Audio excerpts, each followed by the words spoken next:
Hi, my name is Win and you're watching Win Solo.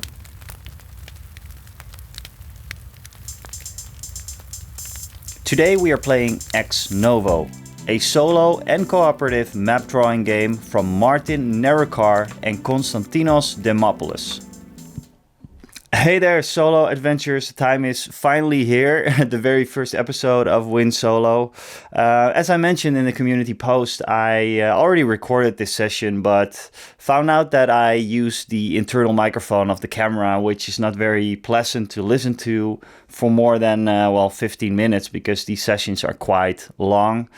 So I decided to re-record it.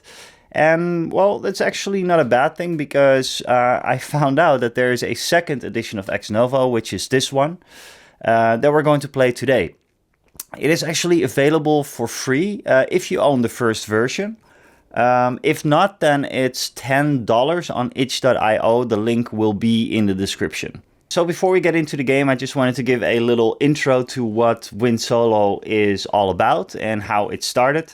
Well, as some of you might know, I have a main channel called The Winnest, where I will cover tabletop miniature games, tabletop wargaming, and it's a stark contrast from what we're doing here, because for solo tabletop gaming, you don't really need a lot of stuff. As you can see, we have some paper here, a little notebook, pencils, some dice, and the rules. And, well, that's really it. And I want to show anyone that is interested that this can be a lot of fun to do.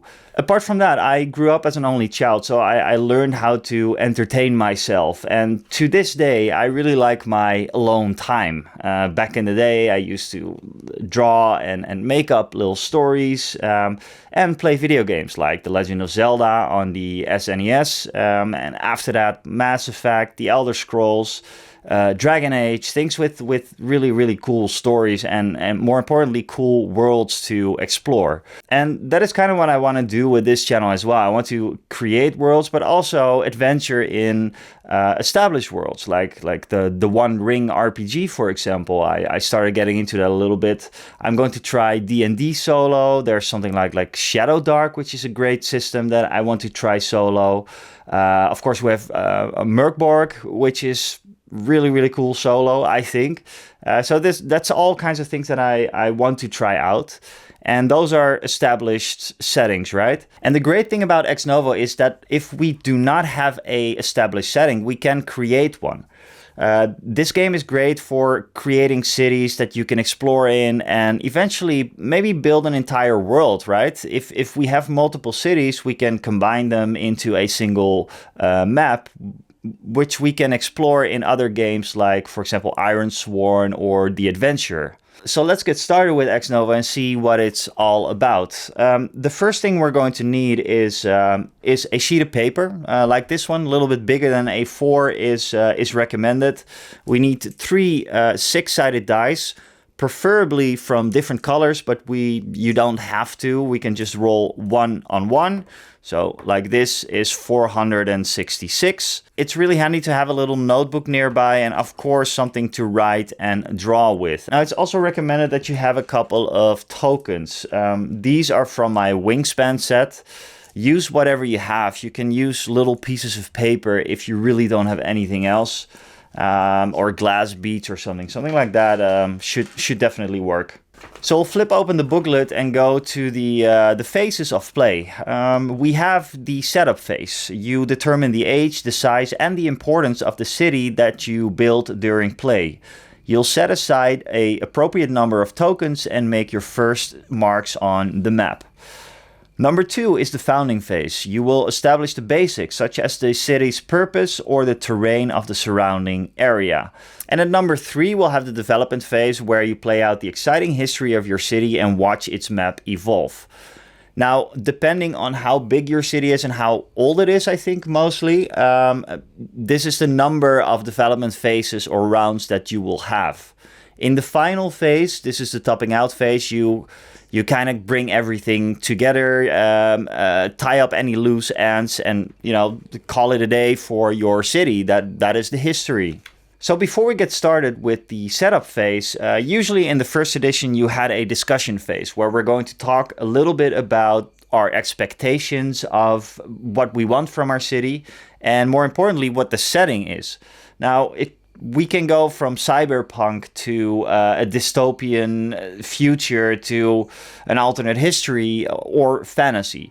What we are going to do today, and our expectations for it, is we're going to play a kind of like low fantasy setting with humans and dwarves. Now, there's other creatures out there, but they're less known. We have some fantastical creatures. Maybe we have dragons. We're going to determine that later. I do think that there's elves in this world as well, but they are hiding out in the forests. And if we draw a forest area, that could be, for example, a pretty formidable foe for whatever we're playing today. I think we're going to start with a small dwarven settlement today, so this might also affect our setup phase, which maybe we're not going to roll randomly for, also for the sake of this video not being too long for the first time. But in any ways, humans and dwarves. And I think the dwarves, they hold up in their mountains. But there is some trade going on between the dwarves and the humans. For example, dwarves are expert builders, and they are sometimes hired by humans in the human cities. So without pun being intended, the dwarves are kind of looked down upon by the humans. But they need them. They need each other. I do think that the humans need the dwarves more than the dwarves need the humans, because the dwarves have been in their mountain holes for centuries before humans even arrived. There is some political intrigue there that I hope that we can cover later on in this game. So with this aligned assumptions, which is really what the discussion phase was all about, we go to the setup phase. And we go for a target age. This is going to determine how many rounds the game will last. So when we flip over to page 34, this is where we see our first random tables. And we're going to be concerned with the age table right now. We have nestling, budding, grown, aged, elderly, and ancient. For the sake of this video, we're going to go for a nestling age. So that is number 1. So write down age, nestling. Now, since we chose nestling for the age, we can roll on the scale size table with 1d6. And we have a 2, which is a town. Big enough for some non-essential infrastructure and a few talented craftsmen or merchants. Split the map with 7 lines and set aside 5 citizen tokens. So first of all, we'll set aside 5 citizen tokens just right here. And then we're going to start drawing the lines. Now it's 7 lines and they can go quite randomly. In fact, it is encouraged to do that. 1, 2, 3, 4, 5, 6, 7. So these are the regions for our map. And we'll write down that we have sized up a town, which is 4 faces.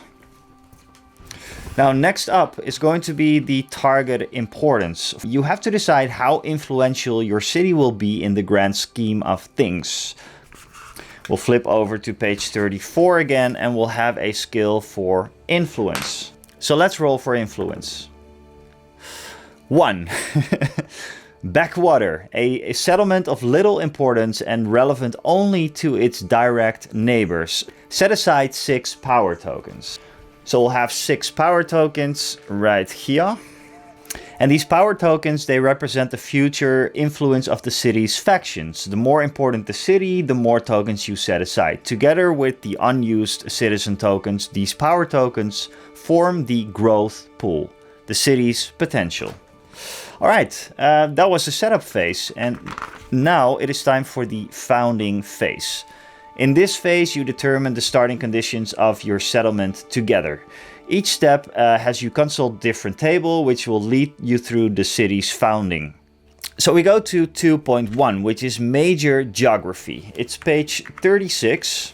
So the terrain geography table, we roll 2d6. We do not have colored d6s, so we roll 1 and 2, which is a 5. Deep forest. Okay, deep in the woods. What legends are told of these trees? What mysteries do they guard? So just to refer back to the discussion phase that we had earlier, I think this is a perfect little town for elves to be in. We are in the deep forest. It is a small little town within the deep forest. It is nestling, and its influence is backwater. There's little to no importance to this little town. So I can imagine the deep forest, that the edges will be covered with thick tree lines, and it's, you know, for an outsider it would be impossible to know that there's actually something going on right here.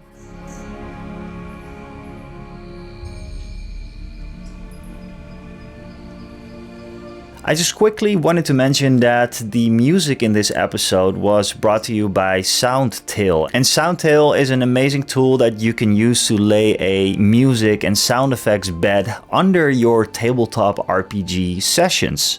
I recently found out about it. I contacted them if I could use the music for my videos, and they were happy enough to let me do that. So definitely check them out. I really enjoy the application, and I think it could help you as well in your sessions.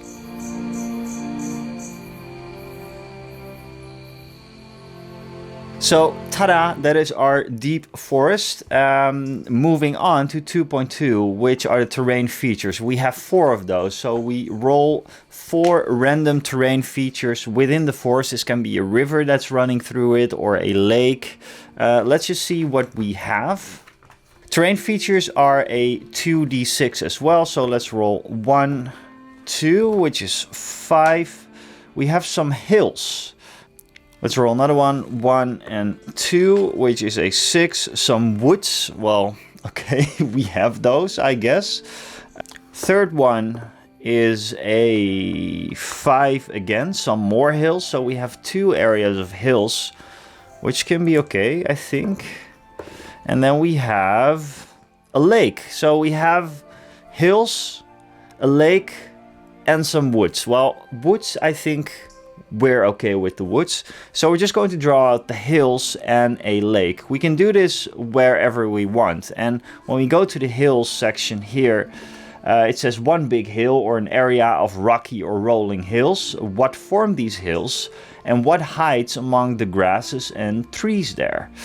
I can imagine that we have a hilly area up here, because there it goes north up to the mountains. So maybe that is where the dwarves hold up. I think actually right up these outer edges of this deep forest we have some hills.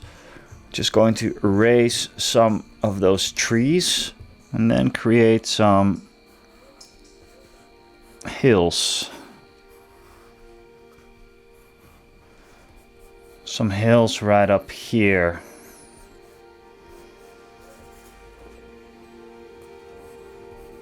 And those hills are kind of sloping down the forest there. Let's create a few more here. It's almost like a little pass there, right? So there's maybe an entrance to the forest between those hills there. Of course, we also rolled a lake, and I'm going to make it a little bit bigger than just one of those regions, because I think it's a pretty big lake here. And even though we didn't roll for a river, I think it is coming down from the mountains into this lake. I mean, we rolled woods anyway, so let's just pretend that we rolled a river instead, going down into this lake right here. Very forested area, coming down from the big dwarven mountain holds up there. So downstream to this river, which you can imagine will have some natural resources here, which might be one of the reasons why The wood elves are here. Now, I cannot imagine the wood elves being big fishermen at all, but we're going to get to that stage when we get to the factions and the people that live here, which is going to be, I think, the next step. I think we're happy with this map. Like mentioned, we have a big mountain area up here probably where the dwarves live, or a part of the dwarven hold is, and going down here, the hills, into the deep forest. So we go to 2.3, the founding location. Let's find out what about this place was special enough to settle here. Roll on the purpose location table on page 38. So let's roll on the purpose location table, which is a 2d6. And we get a 6. Useful natural resources. Metal for war or wood to build with. What useful materials are present? What makes them so valuable, and has anyone claimed this place before? So we already established that the dwarves of the mountain halls are probably up there. They might at some point have sent out a scouting party to see what is downstream on the river. They might have landed on this lake right here. There's probably lots of wild animals around the lake, so it is not crazy to think that the dwarves would build a small little settlement somewhere here. The useful natural resources. Has anyone claimed this place before? Well, yes, this is the area of the elves. Now, historically, we know that dwarves and elves, they don't really get along. So what are the elves going to do about this settlement here, this little dwarven settlement? I think another reason the dwarves are settling here and they're branching out with scouting parties and everything is because they want to be independent from the humans, even more so. So this is definitely an area that humans normally wouldn't really go to. So they're thinking, we're pretty smart here, we're taking a detour from our mountain halls and we're settling up here where no human will ever go. Not knowing that there's tribal savage elves all around them. So we'll draw the resource for fish right here, because obviously there's a lake here. Fish are going to be here. So we add 2 power to the resource. This is the reason why people are here. And in 2.4 we make the settlement decision. This step tells us who initiated the founding of the settlement. Roll on the purpose decision table on page 39. And while we already kind of talked about that, you know, they're coming up from the dwarven hold, let's just roll. Let's just roll and see what happens. We have 11, a ruler's whim. A city built to please a powerful ruler. Why did they demand its founding? Did the people settle here willingly, or has someone else claimed this land? Well, this is what we already talked about, right? There is a dwarven king who is up there, who wants to expand his empire and be less dependent on humans. Did the people settle here willingly? I think they did. I think they do what the dwarven king tells them to do. Has someone else claimed this land? Well, yes, definitely. There's wild wood elves all around this area. The last thing we do in the settlement decision is we draw out the very first district. Now, I think we're going to do that right here.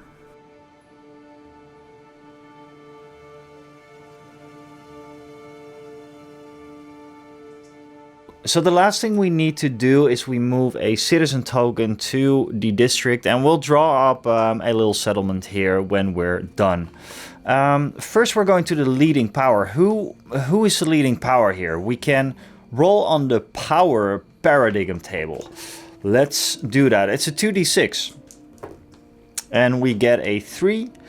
A royal bloodline. The aristocracy is destined to rule by virtue of their blood. What makes them special? What claim does their power rest on?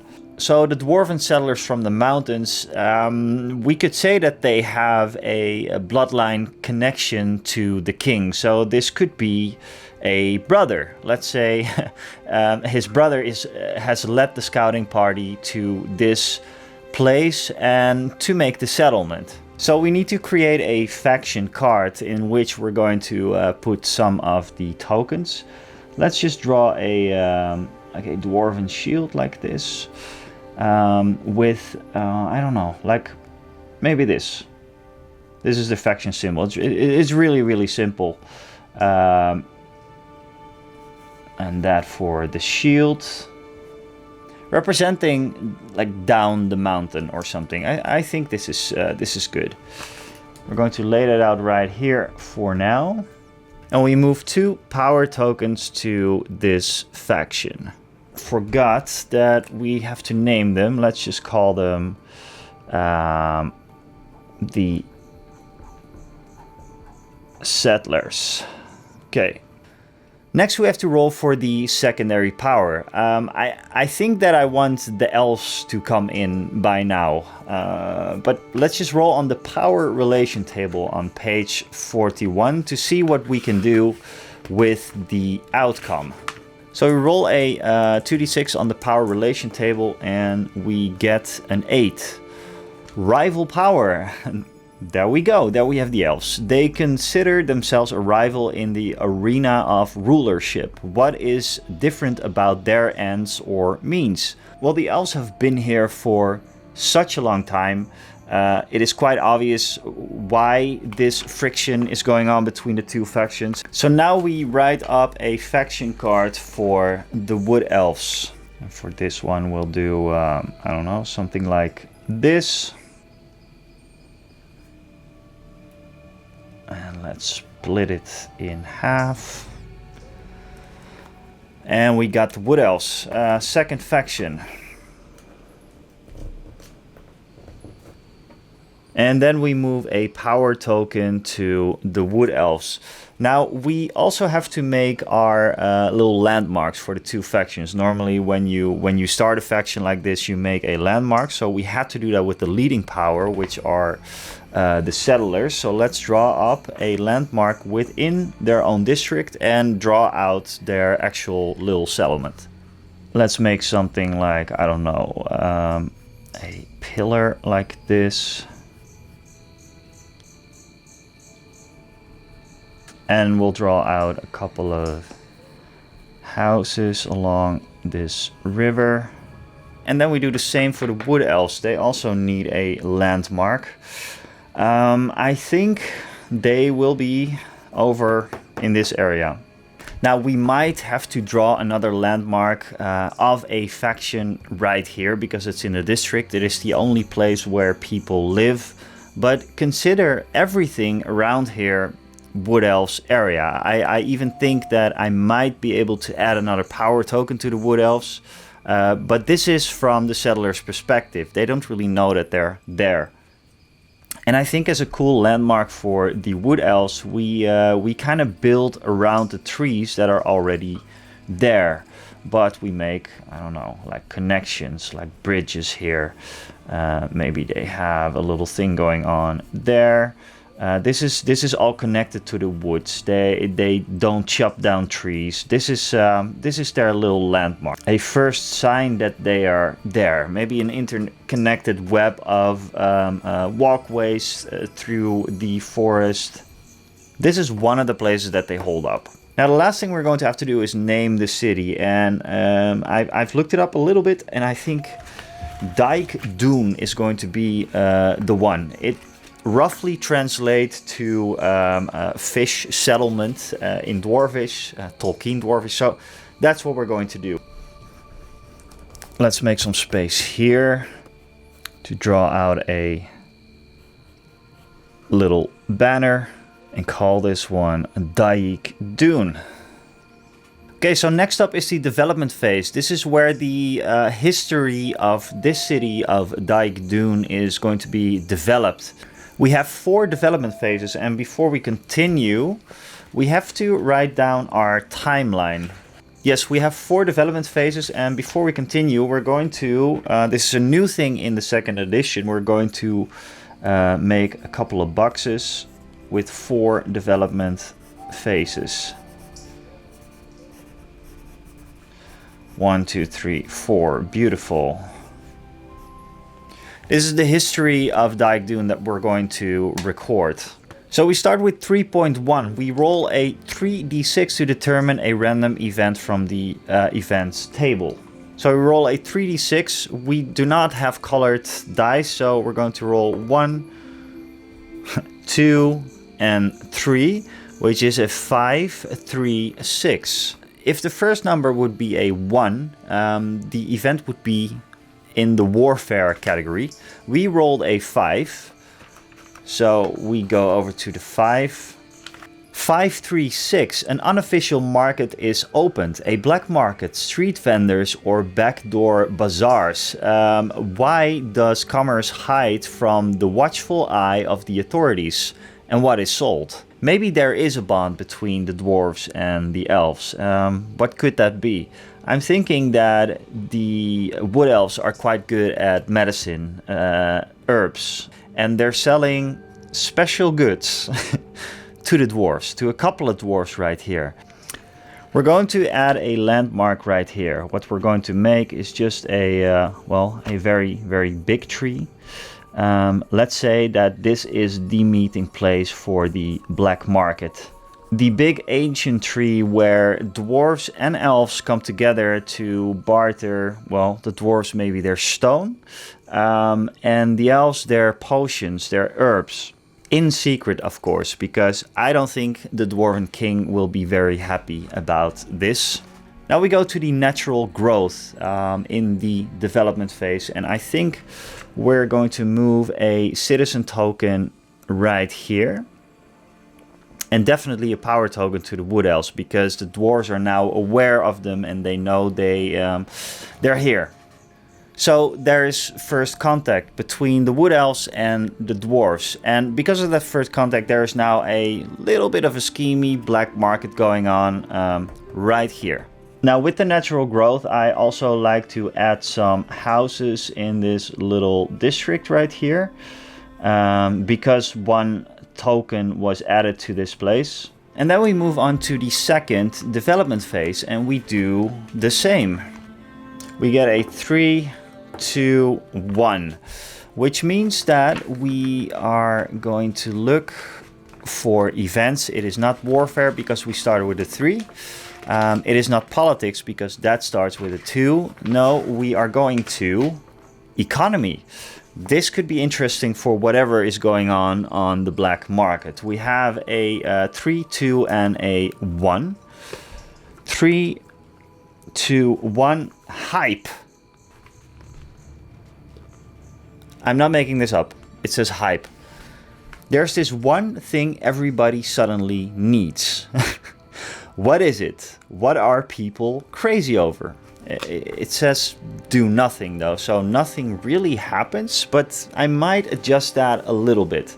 Because obviously what is happening right now, there is hype around whatever is happening here. The wood elves are selling their herbs and potions to the dwarves. I can imagine that the dwarves, they are getting a little sassy because of it. They may or may not get a little addicted to some of the potions that the elves provide.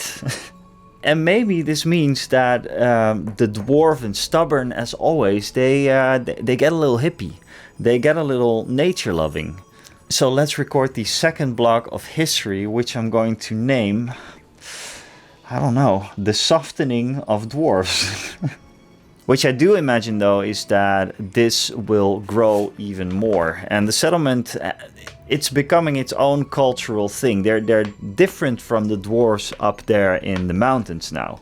And you know what? It might even be a trick from the wood elves to get them out of there. Slowly but steadily. They might lose their minds at some point. And you know, in fact, we might as well make a new district right here. Very, very close to the what was once a black market. Honestly, the entire settlement knows about this stuff. So let's just move that citizen token up there. So let's roll for the third development phase. We are starting with a 4. Events, culture. So 4 is culture, 6, 5. Religious boom. People flock to churches or temples. Who is behind this belief? What new places of worship are needed? Is this a larger cultural trend? This is actually perfect for the story, isn't it? The religious boom that we are talking about is that I think a lot of these dwarves are actually starting to convert to whatever these nature-loving wood elves are into. And I think we actually extend the district right here. It doesn't have to be the entire area, obviously, but we're going to connect these later, just close to it. And we add a citizen token to that new district. Now, what I would also like to mention is that we also need to draw up a new landmark, but I'm going to decide that the place of worship for these people is going to be the place where it all started, the big ancient tree. So we've just converted this into the religious landmark right here. So after the first contact, we got the softening of dwarves, and now the new religion. And that brings us to the last and final development phase of this new dwarven city of Dijkdoen. So let's roll for the final development phase event. We get a 1, which is warfare. 3, 1. Oh god. This is gonna get rough, mark my words. 1, 3, 1. War. 30 years of war or 100. This one just does not seem to want to end. Who is the enemy? Why can't the city let go? Move 2 citizen tokens back to the growth pool. Add an enemy faction. So there's a few things that we can do here. We can have an all-out war between the elves and the dwarves, but I think it's a little bit obvious because what happened in the meantime? I mean, there's a dwarven king right there who set out settlements to have a trade route going back to the dwarven holds. What actually happened is that the elves converted these guys from the stubborn dwarves that they are to nature-loving hippies that do not want to fish anymore. They smoke herbs all the time, they drink crazy potions. So yes, the dwarven king is probably pretty mad. And mad at its brother, let's say. This settlement, Dijkdoen, is formed by his brother.